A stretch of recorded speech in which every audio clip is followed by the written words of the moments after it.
Hola, ¿cómo están? Muy buenas tardes. Buenas tardes a todos. Hoy arrancamos con módulo número 2, ¿sí? Salud mental. Bien, primero, antes que nada, vamos a ver la definición, ¿sí? De salud según la Organización Mundial de la Salud, que define la salud como el estado completo de bienestar físico y social de una persona y no solamente la ausencia de la enfermedad en sí, ¿sí? Esa definición en realidad tomó cuerpo a partir de los años 50, ¿sí? Cuando se constató que el bienestar humano trasciende a lo puramente físico, ¿sí? Por lo tanto, el concepto de salud en general se compone en realidad del estado de adaptación al medio biológico y sociocultural, al estado, perdón, fisiológico del equilibrio, o sea, a lo que sería la alimentación, y a todo lo que son las perspectivas biológicas y sociales, o sea, las relaciones familiares y lo que son los hábitos. Bien, entonces el incumplimiento de alguno de esos tres componentes, la adaptación al medio, el estado fisiológico y todo lo relacionado con la biología y lo social. Entonces, todo el incumplimiento de alguno de esos componentes y el desequilibrio entre esos componentes nos va a llevar a nosotros a una enfermedad. Bien, entonces se dice que es una triple asociación. ¿Cuál sería? Huésped, que sería el sujeto, el agente, que sería el síndrome, y el ambiente, que serían los factores. Bien, entonces la Organización Mundial de la Salud considera que el goce del grado máximo de salud que se puede lograr es uno de los derechos fundamentales que todo ser humano tiene, ¿sí? Y eso incluye que el acceso al servicio de salud, la salud de calidad, ¿sí? Por eso hay que promover todo lo que es una cobertura sanitaria universal, ¿bien? Hoy en día sabemos que, más allá de esto, hay zonas que están desfavorecidas, ¿sí? En todo el mundo, que no cubren con los servicios mínimos de atención sanitaria, y hay más de 100.000 millones de personas que viven bajo ese umbral de la pobreza, ¿bien? Y con grave riesgo de sufrir algún tipo de enfermedad, ¿sí? Entonces, el derecho a la salud conlleva tanto libertades como derechos. La libertad de que cada persona pueda controlar su salud y controlar su cuerpo, ¿sí? Sin ninguna injerencia. Y el derecho a que todas las personas tengan la misma oportunidad de poder alcanzar el grado máximo de salud. ¿Bien? Entonces, la salud, según la Organización Mundial de la Salud, es un estado de completo bienestar, tanto físico, mental y social, ¿sí? No solamente ausencia, como dijimos, de afecciones o de enfermedades. ¿Bien? Todo lo que es la definición en sí es un resultado de una evolución conceptual. ¿Bien? ¿Por qué? Porque surgió en reemplazo de una noción que se tuvo durante mucho tiempo, que se presumía que la salud era simplemente la ausencia de enfermedades biológicas. ¿Bien? Y a partir de la década del 50, la Organización Mundial de la Salud, ¿qué hizo? Revisó esa definición y finalmente la reemplazó por esta nueva, ¿sí? En la que la noción de bienestar humano trasciende a lo meramente físico. Bien, también la Organización Panamericana de la Salud aportó algunos datitos más, ¿sí? Donde ellos dicen que la salud también tiene que ver con el medio ambiente que rodea a la persona. Bien, bien. Entonces se fue complementando la definición de la Organización Mundial de la Salud, ¿sí? En tres áreas distintas en realidad. Una es la salud física, que corresponde a la capacidad de una persona de mantener el intercambio y de resolver las propuestas que se plantee. Y eso se explica por la historia de adaptación al medio que tiene el hombre, ¿sí? Por lo que su estado de salud o enfermedad no puede estar al margen de esa interacción que tiene. Luego tenemos la salud mental, que es el rendimiento óptimo dentro de las capacidades que posee, ¿sí? También relacionada con el ámbito que lo rodea. Entonces, la salud acá radica en el equilibrio de la persona con su entorno. Bien. Y luego tenemos lo que es la salud social, ¿sí? Que representa una combinación de la salud física y de la salud mental. Bien, en la medida que el hombre pueda convivir en un equilibrio, ¿sí? Con satisfacción de sus necesidades, también con sus aspiraciones, gozar de salud social en sí. Bien, luego tenemos lo que sería enfermedad. ¿A qué se denomina enfermedad? Enfermedad se denomina que al proceso y a la fase que atraviesan los seres vivos cuando padecen una afección que atenta contra su bienestar al modificar que las condiciones ontológicas de salud. Bien, y esa situación puede desencadenarse por múltiples razones. ¿Sí? A ver, entonces, ¿qué se entiende en sí por enfermedad? Yendo más a lo que es el lenguaje cotidiano. La enfermedad es entendida como una idea opuesta, digamos, al concepto de salud. ¿Sí? Es aquello que origina una alteración o rompe la armonía de un individuo, ¿sí? Ya sea a escala corporal, molecular, emocional, mental o espiritual. ¿Bien? Hay bastante dificultad para definir en sí lo que sería el concepto de enfermedad, dado que cada individuo lo hace de acuerdo a sus propias vivencias, ¿sí?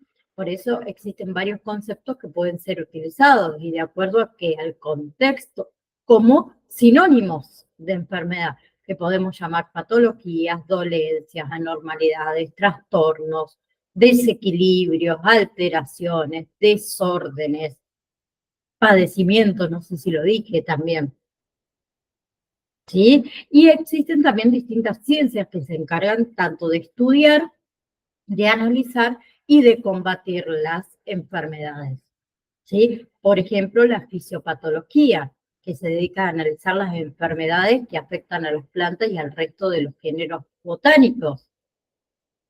Bien, por ejemplo, ¿sí? Entonces, hay diversas ramas de la medicina que investigan las particularidades, digamos, inherentes de cada criatura, sus síntomas, las consecuencias que acarrean, teniendo en cuenta que todas las evidencias sí, morfofisiológicas que deja la biología del organismo enfermo en sí. ¿Sí? Por ejemplo, tenemos las ciencias médicas, que se encarga de las enfermedades acá de los humanos. ¿Sí? Bien, entonces, tenemos definiciones de enfermedad según la Organización Mundial de la Salud, ¿sí? Que habíamos dicho que el término salud implica el perfecto bienestar en nivel físico, mental y social de un individuo, mientras que las enfermedades, ahí está, mientras que las enfermedades en sí es la presencia de un mal o una afección puntual, ¿sí? Un individuo que presenta tan solo una afección carece, digamos, de salud, ¿bien? Y luego tenemos el diccionario médico Teide, que para él una enfermedad se le llama el conjunto de alteraciones morfológicas, estructurales, que se producen en el organismo como consecuencia de un agente. ¿Sí? Ese agente puede ser interno, puede ser externo, ¿sí? Contra el cual el organismo no tiene la capacidad de oponerse o no consigue, podemos decir, ahí está, no consigue enfrentarlo con suficiente fuerza. ¿Sí? Luego tenemos el diccionario terminológico de ciencias médicas, que recoge que una enfermedad es la pérdida de la salud, o sea, una desviación del estado fisiológico eh, que se presenta a través de ¿qué? De síntomas puntuales y cuya maduración es predecible. ¿Bien? Bien, las causas en sí de una enfermedad pueden ser muchísimas, ¿sí? Algunas conocidas como agentes externos y otras internos, y dichos factores llevan el nombre de noxas, ¿sí? Que viene del griego nosas, que significa enfermedad o significa afección de la salud, ¿sí? Y algunas acepciones del término, pero relacionadas con la definición antes dada, son, por ejemplo, las enfermedades bacterianas, aquellas producidas por bacterias conocidas que desarrollan en realidad síntomas conocidos. Luego tenemos, por ejemplo, enfermedades virales, ¿sí? Producidas por virus. Bien, enfermedades venéreas, aquellas enfermedades de transmisión sexual que producen síntomas, que producen consecuencias, ¿sí? Tenemos enfermedades respiratorias, que afectan a los órganos pertenecientes al aparato respiratorio, ¿sí? Que son los encargados de prodigar el oxígeno al organismo, de eliminar el dióxido de carbono. Y después tenemos, por ejemplo, enfermedades mentales o enfermedades psicológicas, que son aquellas, digamos, que afectan a la salud mental, ¿sí? Que impiden el normal funcionamiento del individuo en su aspecto emocional, ¿no? Bien. Eh, con respecto a los determinantes de la salud, ¿sí? Al conjunto de factores eh, que afectan tanto a los factores personales como los factores económicos, sociales, ambientales, que eso también determina el estado de salud de los individuos o de la población, ¿sí? Y los que son los determinantes de la salud en realidad se pueden dividir, podemos decir, en dos grandes grupos, ¿bien? Aquellos que son de responsabilidad del Estado, ¿sí? Que son los determinantes económicos, sociales y políticos, y los de responsabilidad del sector salud, ¿sí? Dentro del accionar del Estado en beneficio de la salud de la población, que se refiere a todo lo que es la vigilancia, el control de un caso, la promoción, la actuación directa, ¿sí? Y esos determinantes de la salud son aquellos relacionados con el estilo de vida, los factores ambientales, los factores relacionados con los aspectos genéticos y biológicos de la población, y por último, los relacionados con la atención sanitaria, o sea, los relacionados con el servicio de salud que se brinda a las poblaciones, ¿sí? Entonces, los determinantes de la salud desde el punto de vista del sector salud, ¿sí? Tenemos que son medio ambiente, estilo de vida, perdón, biología humana y la atención sanitaria. O sea, medio ambiente relacionado a los factores ambientales, ¿sí? Físicos, biológicos, de contaminación atmosférica, de contaminación química, ¿sí? Del suelo, del agua, del aire, todo lo relacionado con los factores socioculturales y psicosociales relacionados con el estilo de vida en común, ¿sí? El segundo, habíamos dicho, estilo de vida, relacionado con los hábitos personales, los hábitos del grupo, con respecto a la actividad física, a la alimentación, a las adicciones, a las conductas peligrosas, a la actividad sexual, ¿sí? A la utilización de los servicios de salud también. ¿Bien? Tercero, biología humana, relacionado todo con el aspecto genético y con la edad de las personas. Y cuarto, dijimos la atención sanitaria, ¿sí? Que tiene que ver con la calidad, la accesibilidad, el financiamiento de los servicios de salud que atienden a los individuos y a la población, ¿sí? Denme un segundo, quiero ver que me parece que yo tenía un video, un segundito, con respecto a la ley de salud mental, la 26.657, quiero ver si lo encuentro para compartírselo. Acá lo tengo. Déjenme abrirlo. Vamos a abrirlo aquí. A ver si... Ahí. Bien, les voy a compartir entonces este videito. Denme un segundito. Voy a subir el volumen también.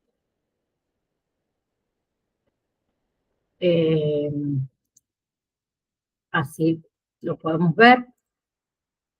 Creo que allí está bien.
Esperen que se quedó.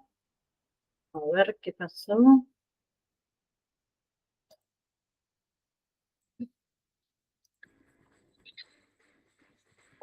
Ahí está.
Bien, ahí está. Vamos a dejar de compartir.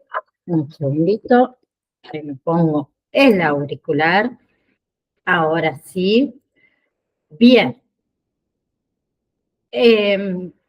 Entonces, como decíamos recién, la ley 26.000 Sí, la 26.657, ¿sí? La ley del acompañante terapéutico, la ley de salud mental, ¿sí? La ley 26.657, como decía en el video, reconoce los derechos fundamentales de las personas, ¿sí? Usuarias de lo que sería el servicio de salud mental, ¿no? Bien, entonces, ¿cuáles son esos derechos en sí? ¿Alguien pudo tomar nota o quieren que los nombremos? ¿Sí? El primero es acceder. ¿Acceder a qué? A una atención integral y humanizada, digamos. O sea, todas las personas deben recibir un tratamiento personalizado que no restrinja sus derechos y resguarde también lo que sería su intimidad, ¿sí? En segundo lugar, tenemos el recibir atención médica, ¿sí? Es en un hospital, por ejemplo, un hospital común. Ninguna persona puede ser obligada a atenderse o a eh, internarse en un hospital psiquiátrico. ¿Sí? Rechaza, o sea, una persona puede rechazar la intención o la atención, mejor dicho, en un hospital general. ¿Sí? Es un acto ilegal, es un acto discriminatorio que puede ser denunciado también. Bien. Como tercero, teníamos el acceder, ¿sí? A dispositivos comunitarios, ¿sí? Todas las personas deben acceder a servicios que les permitan vivir en la comunidad, tales como la vivienda asistida, talleres de inclusión laboral, las obras sociales, las prepagas, el sistema público de salud, tienen la obligación de proveer esto, ¿sí? Los dispositivos comunitarios. Bien, en cuarto lugar teníamos el recibir, ¿sí? El recibir acompañamiento y comunicarse sin restricciones, decía. ¿Sí? Todas las personas tienen derecho a ser acompañados por sus familiares y apoyos durante todo su tratamiento y a comunicarse gratuitamente las veces que deseen, ¿sí? Sin ningún tipo de restricción. Bien, en quinto lugar teníamos el recibir, ¿sí? El recibir información en formatos accesibles. Bien, todas las personas tienen derecho a acceder a lo que es la información clara, la información adecuada, la información comprensible sobre sus derechos, su salud, eh, al tratamiento, a la historia clínica, a toda la documentación, digamos, personal, ¿sí?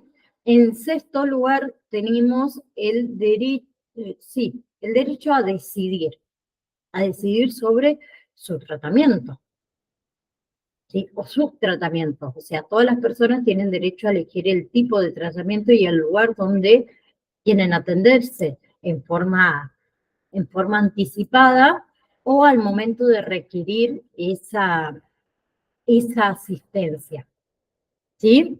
En séptimo lugar tenemos el cuestionar, ¿sí? En el cuestionar la internación, ¿sí? Y acceder a asistencia legal, ¿sí? En el caso de uno ser internado contra su voluntad, las personas tienen derecho a cuestionar su internación, ¿sí? Tienen derecho a acceder a un abogado o a una abogada y a que las condiciones en las que viven sean supervisadas por el órgano de revisión. ¿Bien? Bien. Déjeme sacar este. Ahí está. Muy bien. Perfecto. Bien, vamos hasta ahí. Entonces, la ley de salud mental nacional, la 26.657, reconoce la salud mental como un proceso determinado por componentes tanto históricos, sociales, económicos, culturales, biológicos y psicológicos, ¿sí? Cuya preservación, y mejoramiento implica la dinámica esta de construcción social vinculada a la concreción de los derechos humanos y sociales de los sujetos. ¿Bien? Bien. Un segundo. Ahí está. Bien. Entonces, en ese sentido se piensa a la salud mental como campo, ¿sí? Que en su interior se juegan sistemas de pensamientos, ¿sí? Y en formas de abordar problemáticas. Bien, se definen los modos de intervenir o las prácticas en el ejercicio de esas también se origina cierta producción de pensamientos, ¿sí? Se legitimiza esas prácticas, ¿bien? Los agentes de ese campo, o sea, los profesionales, los técnicos, los usuarios, y finalmente habla de todo lo legal jurídico que la regula. ¿Bien? Bien. A ver, es tan complejo todo lo que es el proceso salud-enfermedad en sí, que requiere también de transformar las políticas de salud mental, ¿sí? Desde una perspectiva de derechos, ¿bien? Y en ese aspecto la Ley Nacional de Salud Mental ubica, ¿sí?, a la internación como el último recurso, ¿sí?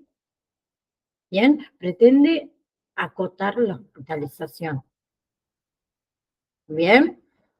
Por eso lo que es el proceso de atención debe realizarse preferentemente en el marco de un abordaje interdisciplinario, ¿sí? Intersensorial, que va a estar orientado a qué? Al reforzamiento, a la restitución y a la promoción de los lazos sociales, ¿sí? Por eso en ese sentido es tan importante la figura del acompañante terapéutico, ¿sí? Es aquel que desde su función promueve el sostenimiento de vinculación con el entorno al que pertenece la persona, ¿sí? Siempre procurando prevenir su exclusión de la comunidad a la que pertenece ese individuo, ese sujeto. Bien, entonces la intervención del acompañante terapéutico se constituirá potencialmente, ¿sí?, en una práctica de cuerpo a cuerpo, ¿sí?, en un encuentro de dos subjetividades. Por eso se hace necesario también que el código de la ética, ¿se acuerdan, no? ¿Sí? Que el código de la ética que regula lo que es el ejercicio de la práctica del acompañamiento. ¿Sí? El código de la ética fue desarrollado por la Asociación de Acompañantes Terapéuticos de la República Argentina. Bien, se acuerda que el código de la ética consta de una introducción, de un preámbulo, de una declaración de principio, y luego está todo lo que son la sección de disposiciones deontológicas. ¿Sí? ¿Se acuerdan que lo vimos, no? Al código de la ética. Bien. Dentro del código de la ética hay puntos importantes que se puede mencionar que el acompañante terapéutico debe asistir a pacientes mediante previa solicitud de un familiar o de un profesional, que debe comunicar, que debe establecer objetivos, métodos, procedimientos, horarios, honorarios de trabajo. Marca también lo que es la importancia de la supervisión, la actualización periódica y permanente también del acompañante terapéutico. Y marca todo lo relacionado con el sector profesional y los límites de ese sector. ¿Bien? Dentro del código de la ética también menciona todo lo que son los deberes y los derechos del acompañante terapéutico. ¿sí? Cualquier cosa pueden ir a volver a chismosear, como digo yo, eh, los primeros módulos que tenemos ahí, el código de la ética, ¿sí? Lo otro que vamos a ver el día de hoy es el síndrome de Burnout. No sé si alguno alguna vez lo ha escuchado nombrar, ¿sí? Que hace referencia al estrés laboral, ¿no? Eh, como les dije, hace referencia a lo que es el estrés laboral que da lugar a una sensación de agotamiento generalizado, ¿sí? Donde obviamente hay síntomas y hay consecuencias, ¿sí? El agotamiento en sí laboral es un tipo especial de estrés relacionado con el trabajo, ¿sí? Un estado de agotamiento tanto físico o emocional que también implica una ausencia de la sensación de logro, ¿sí? De pérdida de identidad personal. Bien, quiero aclarar algo. El agotamiento no es un diagnóstico médico, ¿sí? Hay algunos expertos que también piensan que hay otros trastornos, como la depresión, como eh, el estrés detrás del agotamiento, ¿sí? Y hay otros investigadores que también señalan que hay factores individuales, como puede ser el rasgo de la personalidad, la vida familiar, que influyen, mejor dicho, mucho en aquellas personas que tienen agotamiento laboral, ¿sí? Causas puede haber miles, pero lo que es el agotamiento laboral puede afectar tanto la salud física como mental, ¿sí? Bien, bien. Entonces hay que analizar cómo saber si tienes agotamiento laboral, ¿sí? Y qué puedes hacer al respecto. Entonces, síntomas de agotamiento laboral, quiero que cada uno de ustedes tome lápiz y papel y yo voy a hacer una serie de preguntas que quiero que ustedes vayan respondiendo para saber si por ahí eh, tenemos síndrome de burnout o agotamiento laboral, ¿sí? Primera pregunta, ¿te has vuelto cínico o crítico en el trabajo? Hay que contestar sí o no, ¿sí? Siguiente pregunta, ¿te has arrastrado al trabajo y tienes problemas para empezar? ¿Te has vuelto irritable o impaciente con tus compañeros de trabajo, con tus jefes, con los clientes?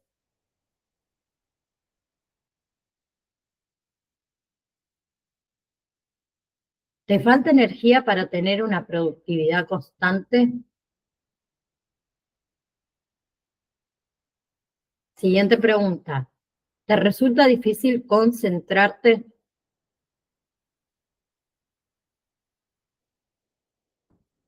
Siguiente. ¿Tus logros no te dan satisfacción?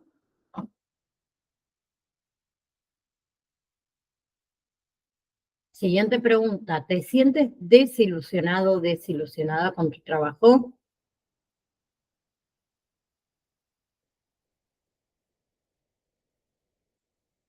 Siguiente. ¿Estás usando la comida, drogas o el alcohol para sentirte mejor o simplemente no sentir?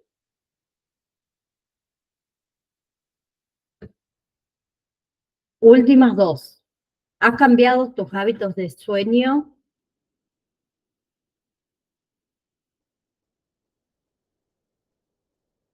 ¿Estás preocupado por dolores de cabeza inexplicables, problemas estomacales o intestinales o algunas quejas físicas?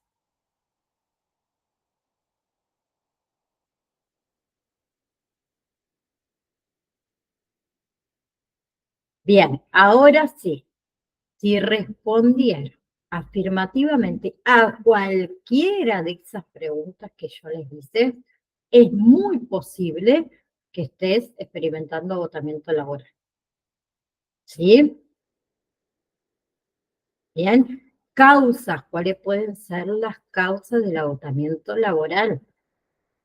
Bien, como les dije antes, pueden ser millones de causas, ¿sí? Pero tenemos varios factores, los más comunes que podemos nombrar. Una, la falta de control, ¿sí? La imposibilidad de influir en las decisiones que afectan a tu trabajo, horarios, tareas, cargas de trabajo, todo eso puede ocasionar agotamiento laboral. ¿Sí? La falta de los recursos que uno necesita para hacer el trabajo también puede ser otra causa. ¿Sí? Otra causa son las expectativas laborales poco claras. Si uno no tiene claro el grado de autoridad que tiene o lo que tu jefe, tu supervisor o cualquier otra persona espera de cada uno de ustedes, es probable que uno no se sienta cómodo en su trabajo. ¿Sí? Tercera causa, dinámica disfuncional en el lugar de trabajo. ¿Sí? Bien, puede ser que en el trabajo de cada uno de ustedes, ¿sí? Haya alguien que o te haya sentido alguna vez acosado o acosada, eh, a vos, a tus compañeros de trabajo por alguien, o te sientes desautorizado muchas veces también por tu jefe, por tus colegas, ¿sí? Que interfieren innecesariamente en tu trabajo, y eso también puede contribuir al estrés laboral, ¿sí? Otra causa, extremos de actividad, ¿sí? Cuando un trabajo es monótono, caótico, ¿sí? Se necesita energía constante para mantener la concentración, ¿sí? Y eso nos llega a que a fatiga, a agotamiento laboral, ¿sí? Por otro lado tenemos la falta de apoyo social, ¿sí? Si una persona se siente aislada de su trabajo en su vida personal, ¿sí? También es posible que te sientas más estresado, ¿sí? Y aquellas personas que tienen un desequilibrio entre el trabajo y la vida privada, ¿sí? Si tu trabajo requiere tanto tiempo y esfuerzo que uno no tiene energía para pasar tiempo con tu familia, con tus amigos, ¿sí? Es muy probable también que te agotes rápidamente,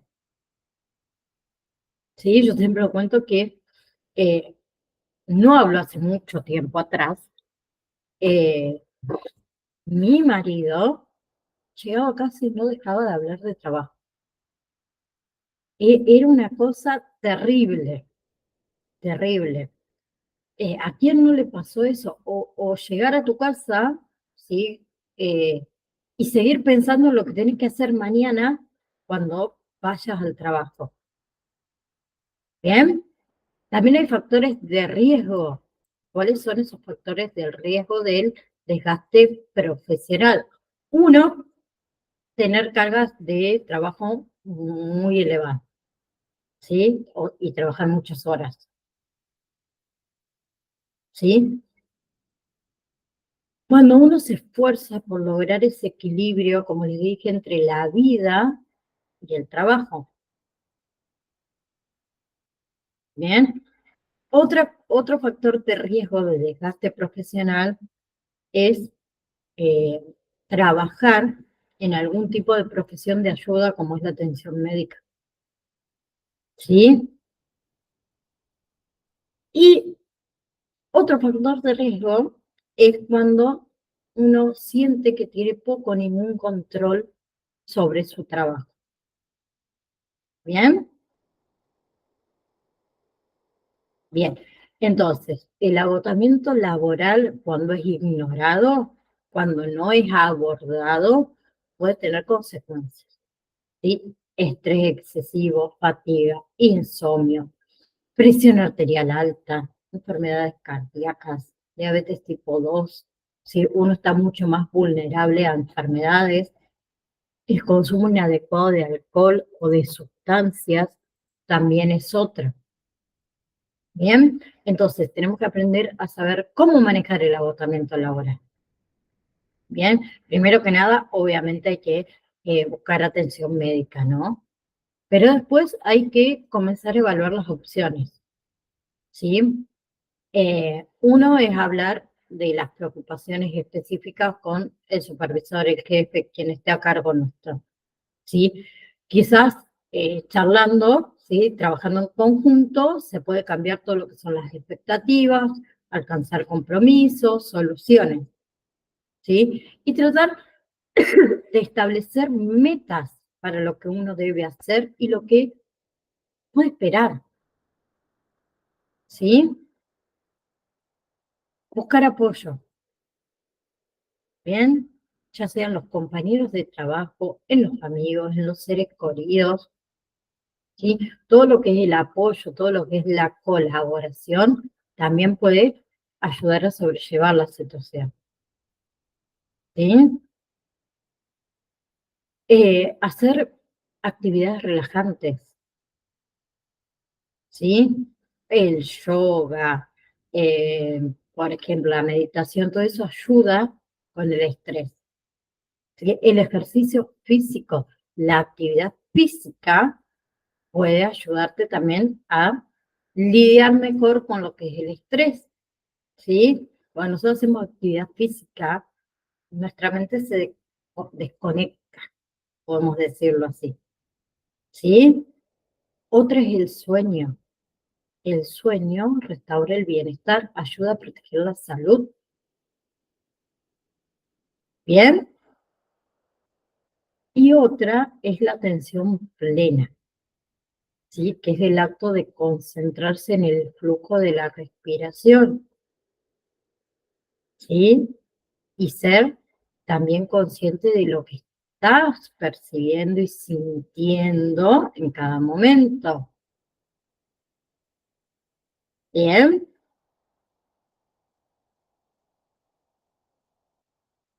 bien. En lo que es un entorno entonces laboral, la atención plena, esa práctica, implica que enfrentarse a situaciones con franqueza y paciencia y sin juicios, ¿sí? Así que si alguno de ustedes está padeciendo síndrome de burnout, estrés laboral, no le resten importancia, ¿sí? Siempre lo cuento a mí cuando comencé a trabajar aquí en el instituto. Eh, yo soy muy exigente conmigo misma, muy exigente. Me levanto una mañana súper erupcionada mi piel, ¿sí? Eh, Me salió como todo un zampullido, podemos decir, en la parte superior de mi cuerpo, que yo dije, una intoxicación, comí algo, algo me cayó mal, muy raro, me picaba. Eh, Le resté importancia, llega mi marido, le digo, por favor, revisar, me pica mucho el cuerpo, y él me dice, Nay, vos lo que tenés es estrés, y yo, ¿pero estrés de qué? ¿De qué voy a tener estrés? No, esto no es estrés, algo me pasó, algo me picó, algo comí, algo. Bueno, le resté importancia, a los 2 días ya no aguantaba más. Me picaba muchísimo el cuerpo, no lo podía controlar. Voy al médico, digo, a lo mejor realmente me picó algo o algo me está pasando y yo le estoy restando importancia. Lo cual fui al médico y el médico apenas me vio, me dijo, nena, vos lo que tenés es estrés. Y yo por dentro de que voy a tener estrés, no, porfiada la burla. Eh, Le digo, doctor, pero es raro, le digo, porque nunca en mi vida me pasó algo así, que esto que el otro. Dicho y hecho, sí, el médico obviamente tenía razón, estaba pasando por un estrés, ¿sí? Lo cual eh, obviamente necesitas un tratamiento y aprender a que hay cosas que pueden esperar, ¿sí? Por más que vos quieras tener todo el control que quieras, hay cosas que pueden esperar y no necesariamente hay que hacerla ya, en este momento. Y entonces aprendamos a qué hay cosas que pueden esperar tranquilamente y no hace falta que la hagas ya ahora. Bien, próxima clase vemos todo lo que es vínculo con el paciente y déjenme abrir el campus virtual a donde estoy acá. Denme un segundito. Ay, no me equivoqué. Abrí otra cosa, perdón. Ahí estoy abriendo el campus virtual. Ahí vamos. Un segundo, un segundo, un segundo. Vamos al módulo número 3. Bien.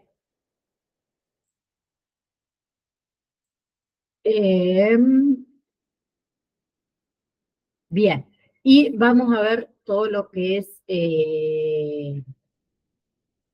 familia y acompañante terapéutico.